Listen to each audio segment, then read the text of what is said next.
Bienvenidos a un nuevo programa de La Ciencia Cierta. Con la doctora Inés Morén estuvimos pensando y analizando que sería muy interesante hacer algunas reflexiones y comentarios sobre el problema del autismo, el espectro autista, cuando uno realmente lo diagnostica y cómo lo maneja. Bueno, lo que se llama trastorno del espectro autista o TEA es una condición que tienen algunos niños que pareciera que hubiera cada vez más, y la pregunta que siempre nos hacemos es si hay cada vez más o cada vez se puede detectar más precozmente esto.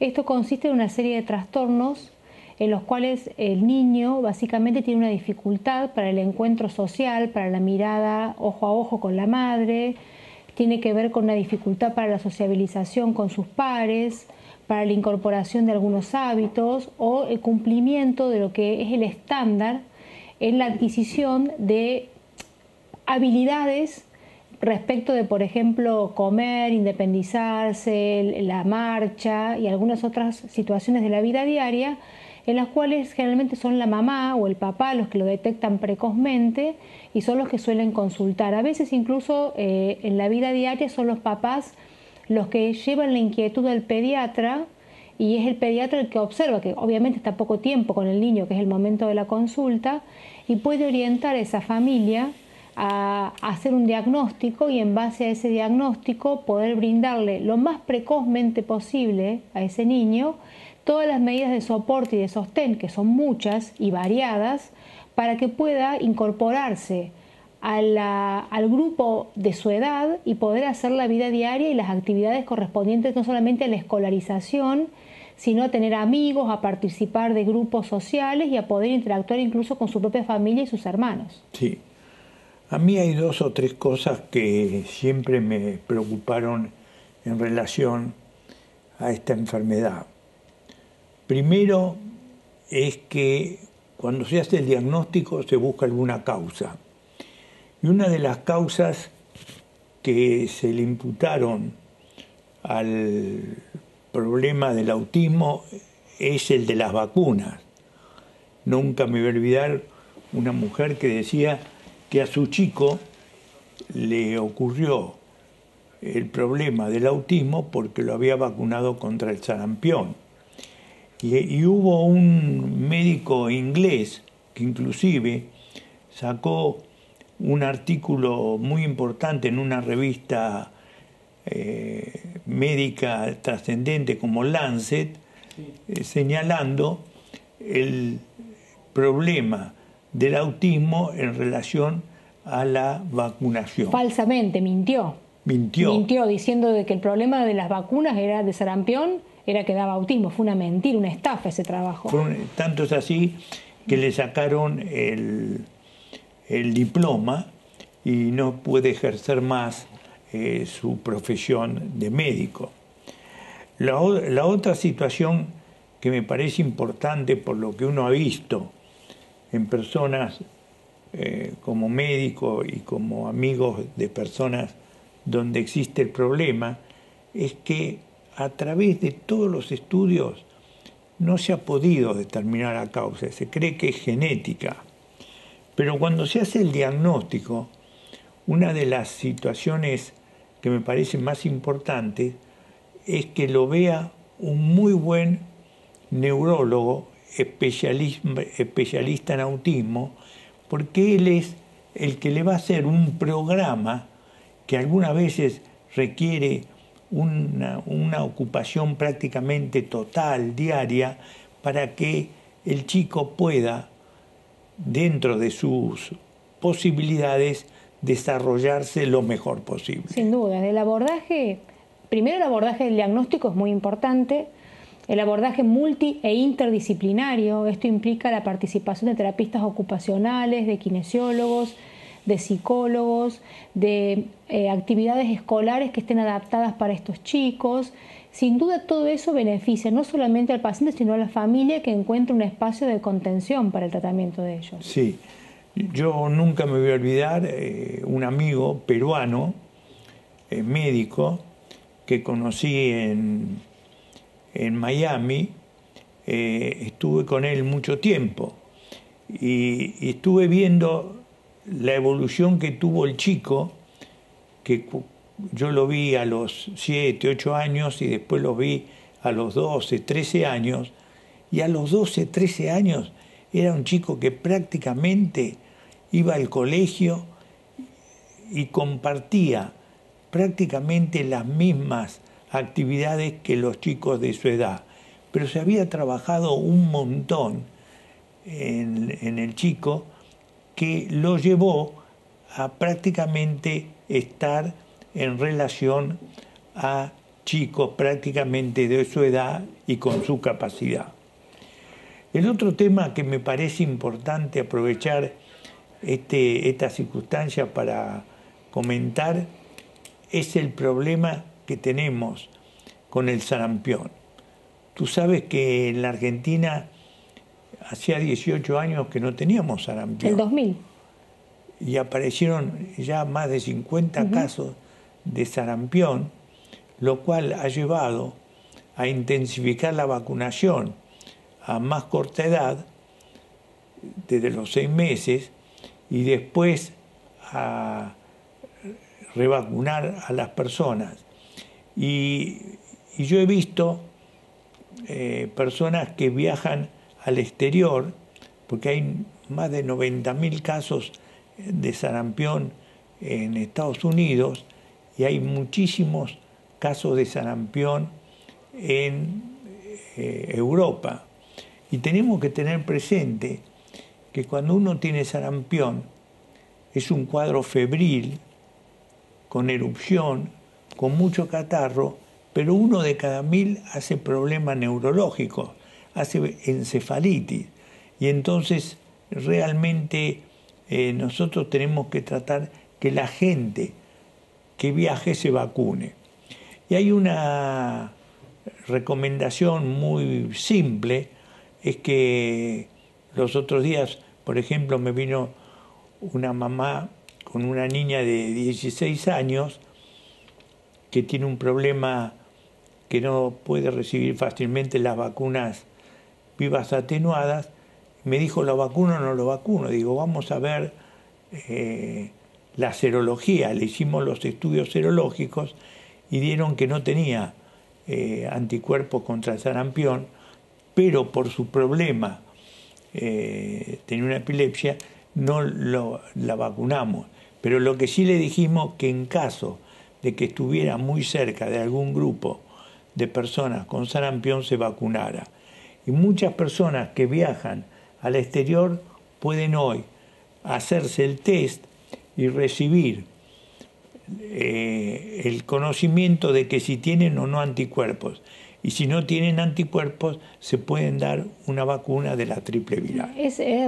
Los pacientes que tuvieron sarampión en Argentina no estaban vacunados. O sea, es sumamente importante la vacunación. El sarampión es una enfermedad seria, como usted explicó, doctor, no es una enfermedad sencilla, es una enfermedad que puede complicarse. Y la recomendación, incluso sobre todo a los agentes de salud, a los que trabajamos con personas, es a aquellos que nacieron después del año 65, aplicarse una dosis de triple viral, porque el virus está circulando en Argentina. Y la realidad es que la única forma de defendernos es con la vacuna, y las vacunas cambiaron la salud en el mundo junto con el agua potable. No se puede discutir más si hay o no vacunarse, salvo casos especialísimos como el que usted comentó, doctor, y que son pacientes especiales, puntuales y escasos. Sí, yo por eso siempre soy muy fanático de la recomendación de la vacunación. Y nunca pasa nada si uno recibe una vacuna contra una enfermedad que ya tuvo anticuerpos. Es preferible repetir la vacuna, tener protección y sobre todo, lo que es muy útil, es la triple viral para los adultos que nacieron después de 1965 para que viajen más tranquilos. Así es, doctor. Y lo que tenemos que finalmente tener presente, que cuando una persona tiene hoy una erupción, tiene que con consultar rápidamente a un médico, porque una de las posibilidades de la erupción es con fiebre, es que sea un sarampión, y sobre todo si tiene problemas respiratorios. Y como decíamos, finalmente, nosotros los que tenemos más años y vivimos la etapa del sarampión, nunca nos vamos a olvidar de los problemas que la enfermedad producía, y sobre todo la encefalitis, que 1 de cada 1000 chicos tenía problemas neurológicos muy importantes. Y secuelados, después quedan con secuelas, ¿no? Y quedaban con muchas secuelas. Vamos a tomar 2 temas que nos parecen muy importantes. El primero de ellos es el de la artritis reumatoidea. Todos recordamos, cuando éramos médicos jóvenes, el problema de esta enfermedad por las deformaciones que producían. Y nunca mejor que tener aquí a una médica internista clínica como la doctora Inés Morén, que nos puede contar un poco de cómo es la artritis reumatoidea, cómo se diagnostica y cuáles son las alternativas de tratamiento. Bueno, la artritis reumatoidea es lo que las personas comunes llaman reuma deformante.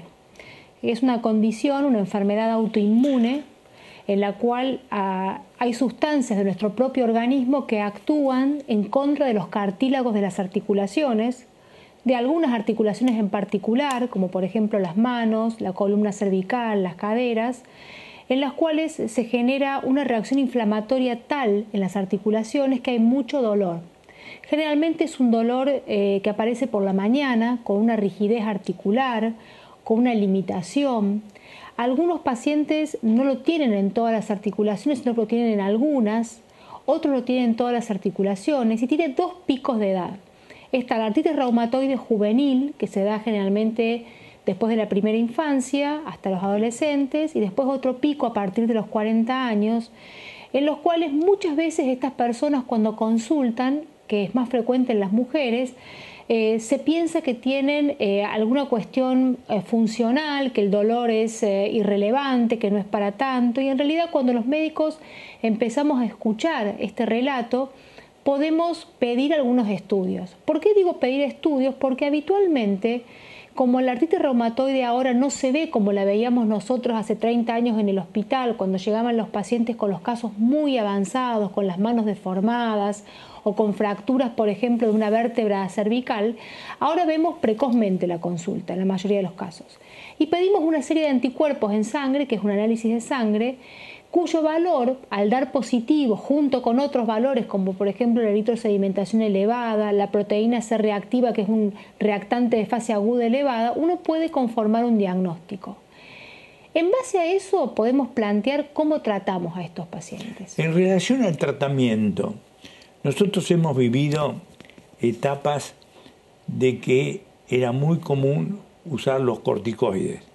Después vivimos etapas del metotrexate y después vivimos etapas de los biológicos, que realmente son una medicación muy distinta a las anteriores.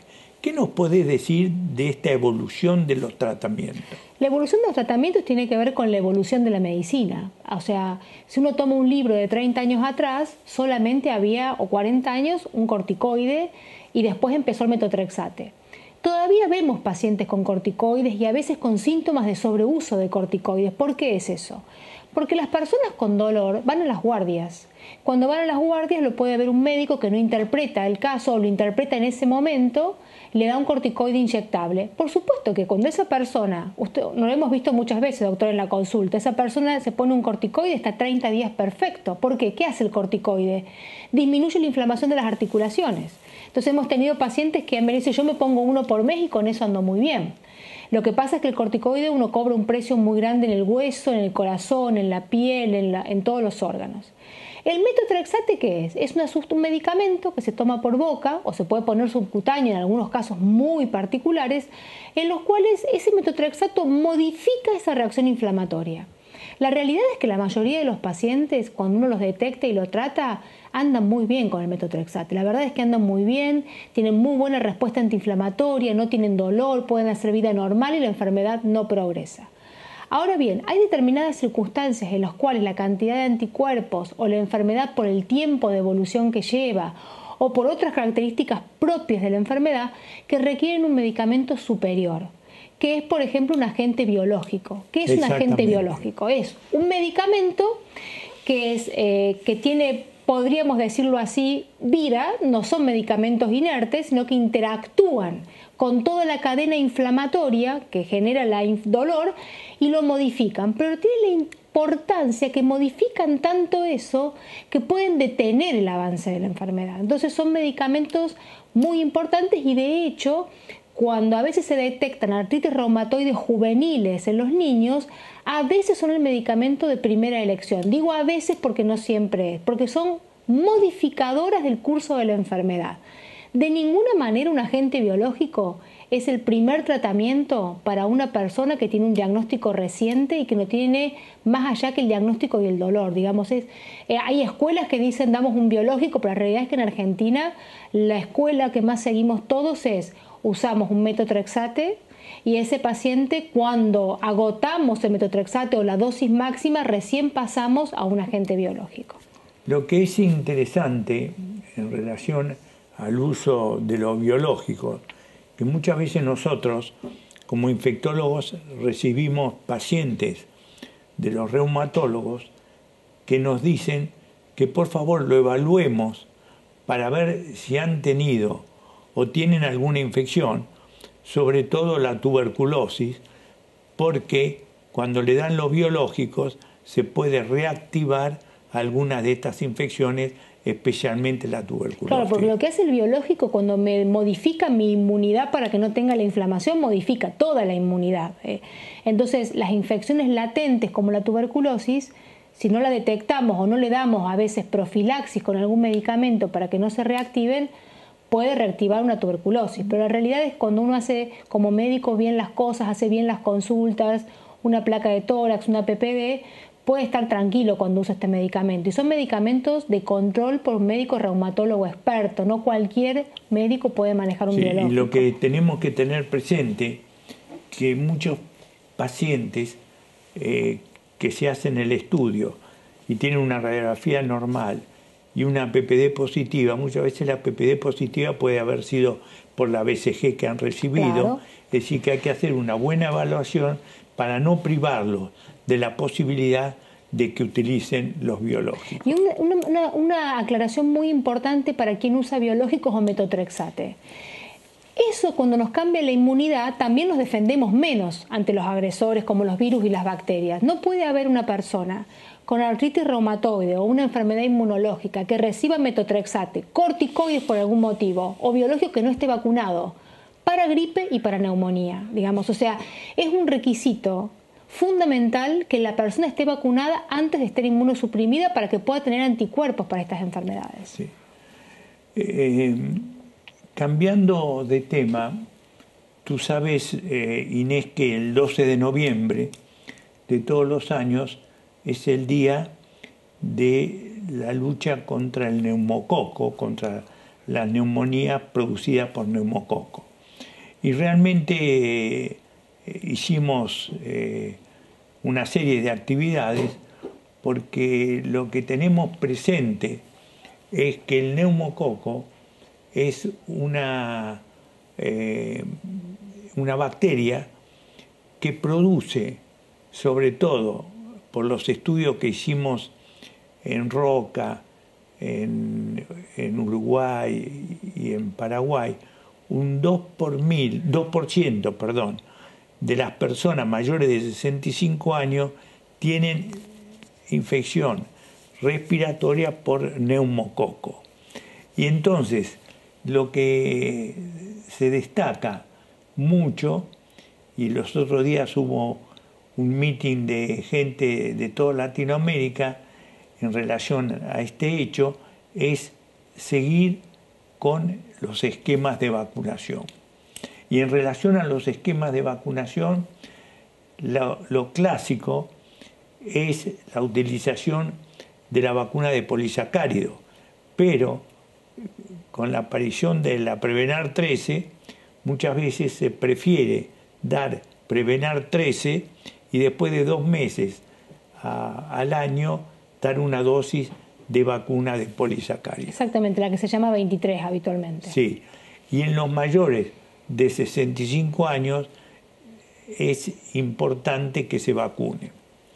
Y un hecho que me llamó mucho la atención es que las neumonías neumocóxicas que requieren hospitalización, si vos mirás en los últimos 8 o 10 años, ¿cuál es la mortalidad?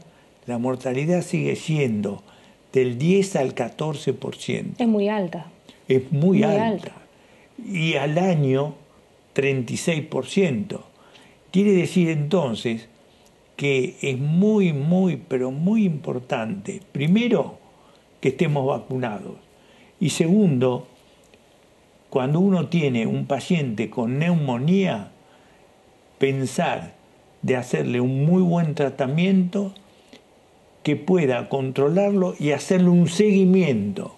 Porque los pacientes que suelen tener neumonía y algún factor de base favorecedor, como problemas cardiovasculares, diabetes, trasplantados, etc., pueden reactivar algunas de estas situaciones. Y entonces es muy importante que los tratemos y que además de tratarlos, los sigamos por lo menos durante un año, porque la mortalidad al año es del 36%. Pero seguimos no para ver la neumonía que se cura con el antibiótico, sino esperando algún evento para que estemos alertas de los próximos eventos que no tienen que ver con la neumonía, pero que debilitó el organismo lo suficiente como para convocarlo a otra enfermedad. Sí.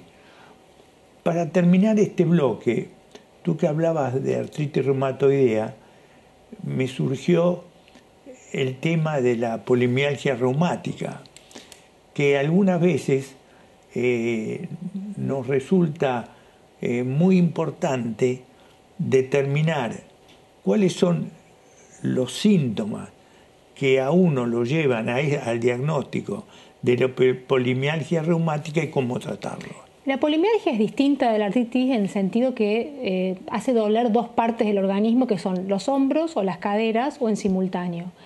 Es un dolor que la gente tiene como una cansancio, pesadez, cursa con anemia, cursa con eritrosedimentación elevada y a veces con alguna febrícula, por lo cual muchas veces se lo toma como cuadros virales y se lo trata como cuadros virales.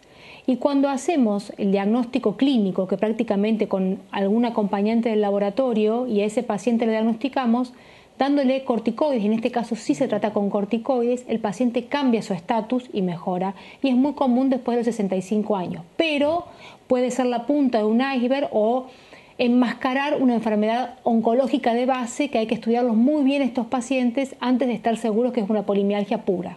Y si es una polimialgia reumática, se los trata con corticoides, con dosis no muy elevadas y se los trata durante bastante tiempo. Bastante tiempo. Porque realmente no son tratamientos cortos, pero son tratamientos muy útiles. Bueno, muchas gracias, Inés. Creo que con estas reflexiones, con estos comentarios, me parece importante recordar lo de la artritis reumatoidea, lo de la neumonía, la vacunación y no olvidarnos de que existe fiebre con dolores como la polimialgia reumática que responde muy bien al tratamiento con corticoides. Gracias. Gracias por habernos acompañado.